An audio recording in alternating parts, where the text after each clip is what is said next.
মামা আমরা তো কোনো পরীক্ষাতে পাস করতে পারছি না, কারণ কি? আমরা পাস করবো কেমনে? আমরা তো পড়াশোনার সময়ই পাই না। কেমনে? 365 দিন হইলো এক বছর। হ, এর মধ্যে ধর শুক্রবার 52 দিন, তাহলে থাকে কয় দিন?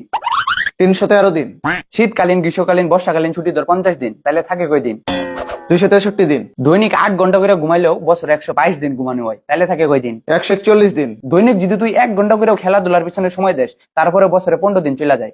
বাকি থাকলো 126 দিন। দৈনিক 2 ঘন্টা করে যদি খাওয়া দাওয়া কুশলের পিছনে ব্যয় করি, তারপরে বছরে 30 দিন চলে যায়। বাকি থাকলো আর 96 দিন। দৈনিক লিস্ট তো 1 ঘন্টা করে আমাদের কথাবার্তার পিছনেই খরচ হয়। তার মানে আবার 15 দিন, তাহলে থাকে 81 দিন। এর মধ্যে আমরা পরীক্ষা দিই 35 দিন, তাহলে থাকে কয় দিন? 46 দিন। এই 46 দিনের মধ্যে আবার বিভিন্ন ফেস্টিভ্যাল, উৎসব টুৎসব, এগুলো ধর 40 দিন। ধ্যাৎ, তাহলে তো মাত্র 6 দিন থাকে। এই 6 দিনের মধ্যে হয়তো তুই 3 দিন অসুস্থ থাকবি, তাহলে থাকে কয় দিন? বাকি থাকলো মাত্র 3 দিন। 3 দিনও থাকে না। তুই কি বছরে 2বারও কোথাও ঘুরতে যাবি না? ধর 2 দিন ঘুরতে গেলি তুই।